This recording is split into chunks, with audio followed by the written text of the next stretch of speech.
एक बार देवर्षि नारद जी ने जनक जी से पूछा कि आप विदेह कैसे हैं,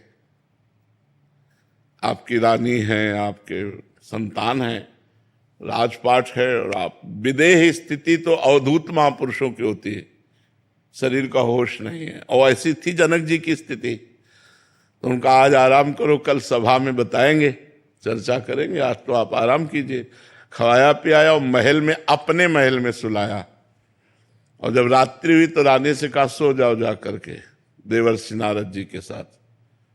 तो आज्ञा का पालन हुआ, तो गए। जब उन्होंने देखा कोई स्त्री आके सो, तो वो खसके दीवाल की तरफ, और तो और खसके, जब दीवाल मिली तो दीवाल की तरफ करवट करके वो कुछ बोले नहीं, थोड़ी देर में उठी चली गई हूँ।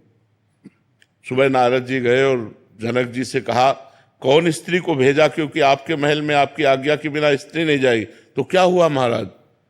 बोले मैं देखा कि स्त्री है तो खसक गए। फिर क्या हुआ?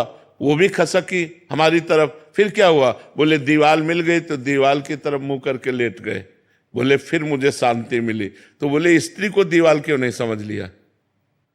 दीवाल को दीवाल समझ लिया और स्त्री को स्त्री समझ लिया, यही गलती है। और मेरे में दीवाल और स्त्री में कोई फर्क नहीं है। विदेहराज जनक जी, सुखदेव जी के गुरु जी। तो स्थिति जो है वो हमें लगता है अगर जवानी में आ जाए तो बहुत बढ़िया बात है। अगर वो स्थिति ना आई और वासना बनी रही तो किसी भी अवस्था में वासना गिरा सकती है।